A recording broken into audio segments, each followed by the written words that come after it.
Okay, we would just like to ask the panel to think about it, about some of the issues which were addressed during this conference. Just a short, a couple of sentences about it, and then we would also welcome maybe some comments from the audience. So, the first issue or the first area is the partnership.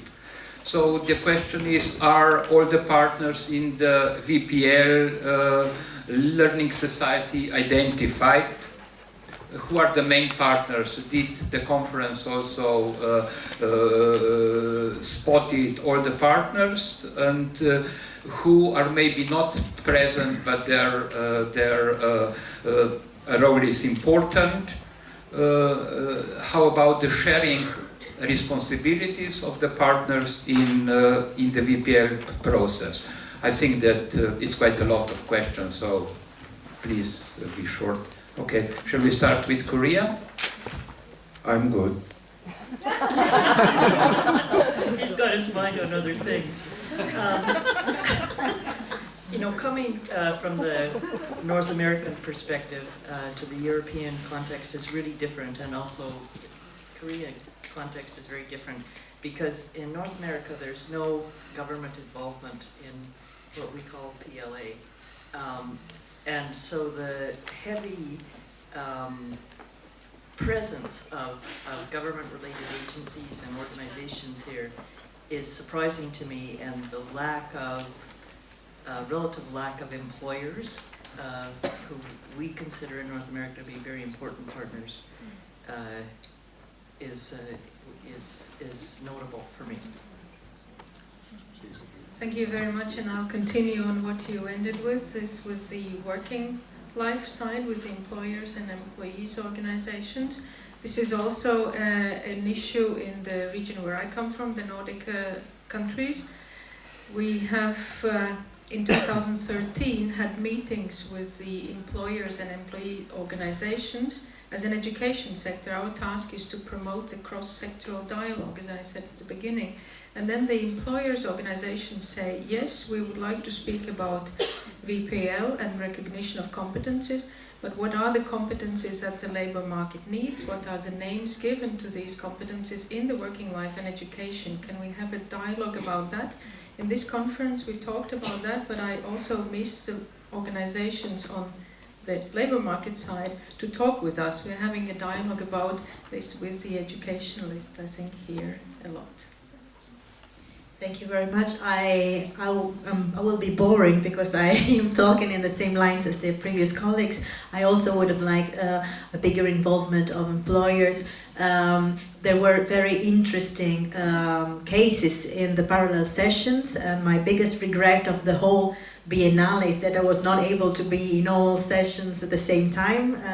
But it would have been nice to have it also in the plenary session, somebody from the employer side or the social partners more involved, and to tell us how they really want to work with all of us on this very important topic. Yes, I found it very interesting, this conference, but I do think that we are still operating in silos.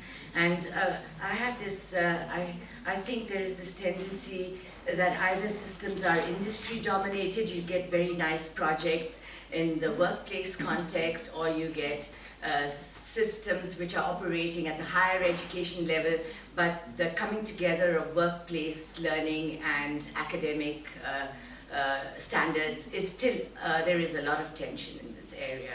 And I think the whole thing about VPL is really the collaboration of actions between all stakeholders, so that the richness of the individual experience which he gains in life and in work does not get lost. I think we should not forget about the fact that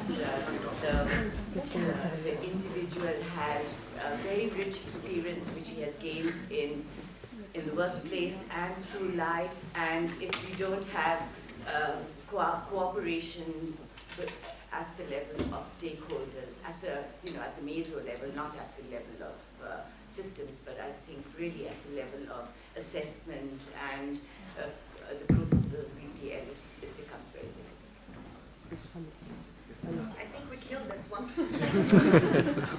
Let's see, this is working, I think.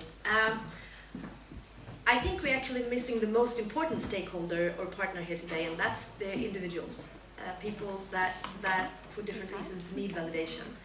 And they're, as far as I've seen, but I missed the parts of the first day, so maybe I missed something there.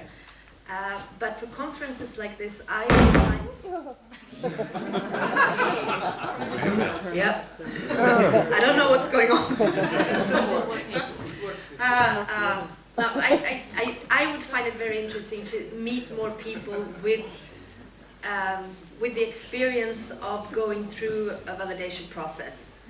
And as I said, I think that they are the most important stakeholder in this, all of this. So that's something I would want to see. And on that note, I can recommend you to go to the ETF webpage, because I told you I came directly from another conference in Brussels. And one of the topics that we discussed there was mobility. So our comms team went out and found a Moroccan migrant in Turin that was trying to get a job as a cook in Italy. And he had to be retrained. So he went through the whole process of not getting any recognition, not being able to be validated, but still he did his whole training again in a new country. And for different reasons, he still hasn't gotten a job. We're hoping, we keep our fingers crossed. But we made a short film with this person. So those are the kind of stories I think that we need to hear more of. The actual end user of these processes, so that we bring down the discussion from this floating up on the clouds policy discussions to the actual people benefiting from this. I agree with what has been said, that the stakeholders missing in this conference were the employers and the individual learners, the persons who it's about in the end. And I think that it's also a sign of that VPL is still very much a policy thing and an educational thing. And one of the things I have learned and will remember after the conference is that stakeholder involvement in practice of VPL, in design of the standards, in the different ways VPL is used and different shapes and instruments that can be used for VPL reasons. There is no such thing as a one-size-fits-all approach. It's not a system as a whole. The concept is general, but you need to have tailor-made solutions to be flexible in the way you handle VPL and implement it. And for that you need very active involvement of those who are the actual owners of VPL. Okay, one question. One testimony, because you said we were missing stakeholders and individuals. We had an example of stakeholder with the Cité des Métiers, who has implemented and is a provider of VPL. And in certain workshops, we have also testimonies of individuals. So I think the micro level was reached thanks to the workshop, and we had at least one stakeholder. Just to defend the VPL Biennale, because I'm a member of the team. Okay, thank you very much for this addition. We're talking about the validation. Yes, sorry. I think that we all in the panel agree that this Biennale was an amazing event, and it really was very comprehensive in bringing together all the people who work in the topic. And this was just in replying to a provocative question to a little bit what we would have liked to see more in the future. But we all agree with you that it was a great accomplishment.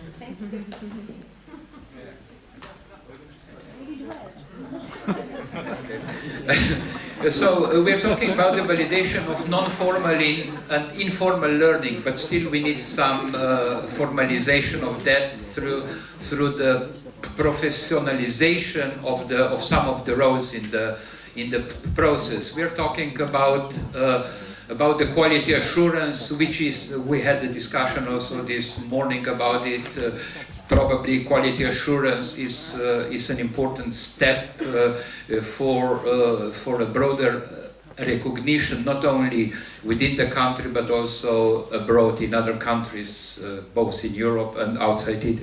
So the question is, what do you think about the professionalization of the roles in VPL? We're talking about the assessors, we're talking about people who provide guidance and things like that.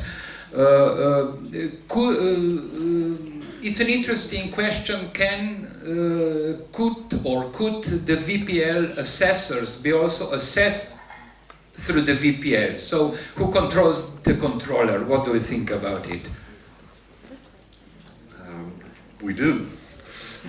We do use, in this country, we don't have a national register or something like that for VPL assessors, but I know that there are certain examples of it, and there's a lot of professionalization and training of assessors going on, and also for counselors and for people who do the intake stage of VPL procedures. And I know that because of the quality code in the Netherlands says that you have to prove as a VPL provider how you maintain the quality of your assessors. A lot of them, they after a year or after 2 years, they have an assessment on the quality of the VPL assessors, and for that they use VPL-like instruments and procedures. So it is possible, we know. Well, this is an important issue, I think, and I think you probably can do it in many different ways. But, and now I'm going to draw a parallel. I worked a long time ago, feels like now, as a teacher trainer in university in Sweden. So I've been educating teachers. And in my experience, if anybody here is a teacher, don't feel offended. But teachers are sometimes very, very bad at inviting other teachers into their classrooms. And I think this is problematic, and unfortunately I think this is something that carries over also into the work for validation of prior learning. So to me, I think one of the easiest way to enhance the quality of people working with validation is to actually work together with other people that work with validation, to learn from each other, to peer learn. And I think this is something that could be quite easily arranged. And in this it would also of course be interesting to actually do peer learnings on a larger level. So maybe this is a request for future conference to actually do some sort of peer learning for assessors. That could maybe be an idea. Yeah, I mean, from my experience and the work that we're doing, we find that this is really a big problematic area. There are a lot of countries that are just picking up the work of RPL assessor on the job and through, so it's a part-time work in a lot of countries, and it is a very, very, so they're not really being trained, and countries do not have a proper training program for RPL assessors. They're in the process, and I think this is a big work that our organization is now. We're collecting good practice from a lot of countries where people have opened up degree courses and all for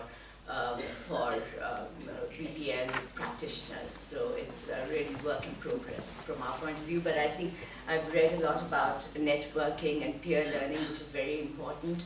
And there is also this thing about people having a lot of experience in VPL, but they don't have a qualification. So there are a lot of countries that are also working in this direction, which is quite encouraging. I think this is a very, very difficult question, and it's a very problematic issue, and the credibility and the quality of validation ultimately rely on the assessing process, so it's really something that we have to look at. But for some countries who are just starting or in the initial phase or the development of their validation arrangement, it's very difficult also to have some kind of peer learning, because within the country we sometimes have very nice frameworks, but nothing in the framework, nothing tangible. So maybe peer learning activities also with countries that are a little bit of advanced, but trying to find a country that is a little bit closer to you would be the way forward. Well, like Anna said, many of us are teachers or educators, and we know that whenever we learn new methods and approaches, we have to first pass it through our own experience, and it should become our own. And then I'm thinking of networks and peer learning of continuous professional development of assessors. For example, again, looking at the Nordic countries, the region is so big.